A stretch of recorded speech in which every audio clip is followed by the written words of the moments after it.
শুভাকাঙ্ক্ষীদের আমরা একটু দেখাচ্ছি আজকে যারা আমাদের এই মহৎ একটি কাজের সাথে জড়িত হয়েছে।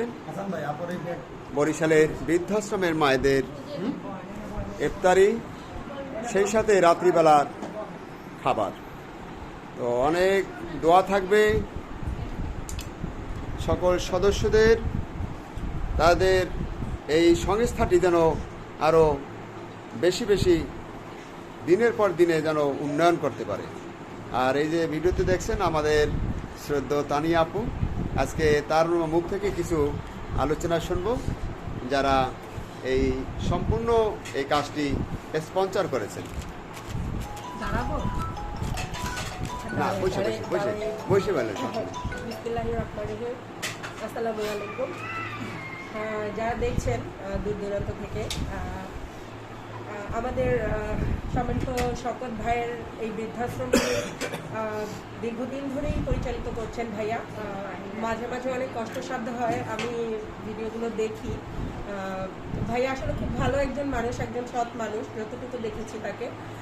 তার এই আশ্রমটি চালাতে মাঝে মাঝে একটু হিমশিম খেয়ে যান ভাইয়া। তারপরেও বলবো যে আল্লাহ পাকের ইচ্ছায় ভাইয়া আসলে তার এই যে 60 জন বৃদ্ধ মা বাবা, তারপরে বোনেরা আছেন, তাদের দেখভাল করছেন।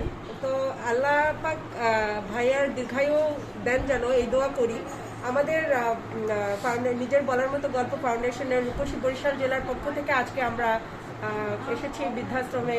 একটু সামান্য খাবারের আয়োজন করেছি, ইফতার এবং রাতে খাবারের আয়োজন। প্রতি বছরই চেষ্টা করি, গত 2 বছর 3 বছর ধরে চেষ্টা করছি এখানে আসার, বৃদ্ধ বাবা মায়ের সাথে ইফতার করার। তো আমাদের জন্য সবাই দোয়া করবেন, আমরা যেন এখানে প্রতি বছরই আসতে পারি এবং ভাইয়ার জন্য একবেলার জন্য যদি সহযোগিতা করতে পারি সেটা যেন করতে পারি। অসংখ্য ধন্যবাদ। আসসালামু আলাইকুম ওয়া রাহমাতুল্লাহি ওয়া বারাকাতুহু।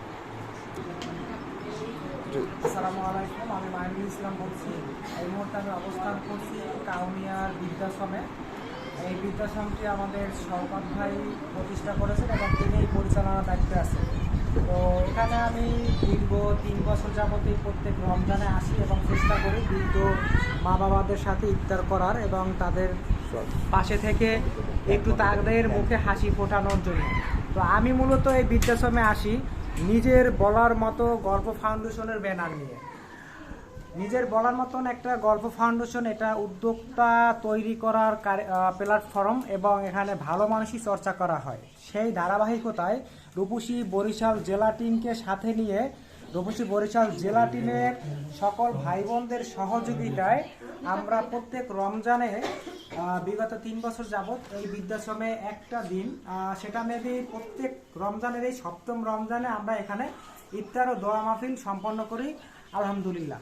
তো আমরা শওকত ভাইকে আন্তরিকভাবে ধন্যবাদ জানাই নিজের বলার মতন গল্প ফাউন্ডেশনের পক্ষ থেকে, কারণ আমরা যেহেতু ভালো মানুষই চর্চা করি, তো নেহাত বলতে পারি যে শওকত ভাই একজন ভালো মানুষ এবং তিনি আসলে মানুষের জন্য কাজ করতেছেন। তো আমাদের প্রিয় মেন্টর জনাব ইকবাল বাহার জাহিদ স্যার মানুষের জন্য কাজ করার তাগিদ দিচ্ছে আমাদের মতো শত শত ভলান্টিয়ারদেরকে। তো আমরা এখানে যারা আসছি তারা কিন্তু সবাই ভলান্টিয়ার। তো সেই ভলান্টিয়ারিংয়ের পাশাপাশি শওকত ভাইও একজন মানবিক ভলান্টিয়ার। আমি পার্সোনালি শওকত ভাইয়ের সুস্থ জীবন ও নেক হায়াত কামনা করছি, কারণ তার মতন ভালো মানুষ সমাজের অলিগলিতে দরকার আছে। এরকম ভালো মানুষ যদি প্রত্যেকটা ঘরে জন্ম নেয়, তাহলে আমি মনে করি এরকম বৃদ্ধাশ্রম বরিশালে বা বাংলাদেশের 64 জেলায় প্রয়োজন পড়ে না। তো সেক্ষেত্রে আমরা চাই যে শওকত ভাইয়ের মতন মানবিক মানুষ বাংলাদেশের 64 প্রত্যেকটি ইউনিয়নের অলিগলিতে জন্মগ্রহণ করুক। এবং আমরা আশ্বস্ত করতেছি নিজের বলার মতন গল্প ফাউন্ডেশন ও রূপসী বরিশাল জেলা টিম যতদিন থাকবে ততদিনে অন্ততপক্ষে 30টা রমজানের একটা রমজান যেন রূপসী বরিশাল জেলা টিম এই কাউনিয়ার বৃদ্ধাশ্রমে একটা দিনের জন্য হইলো ইফতার ও দোয়া মাহফিল বাস্তবায়ন করে, এই প্রত্যাশা আমি মাইনুল ইসলাম আজকের এখানে রেখে গেলাম অতীতের মতন। তো এইটা আসলে আমি মাইনুল যদি এখানে আসতে পারি তো ইনশাল্লাহ আসবো, যদি আমি নাও থাকি এই বরিশালে তাহলে আমার শুভাকাঙ্ক্ষী বা সহযোগী যারা আছেন আপনারা এই একটা দিন এই কাউনিয়ায় আপনারা প্রেজেন্ট করবেন এবং এই কাউনিয়ার যে বৃদ্ধ মা বাবা আছে বৃদ্ধাশ্রমে তাদের পাশে থাকবেন। এই প্রত্যাশা ব্যক্ত করতে আজকের মতো বিদায় নিলাম। আল্লাহ হাফিজ। টিস্যুটা দেন তো ওইটা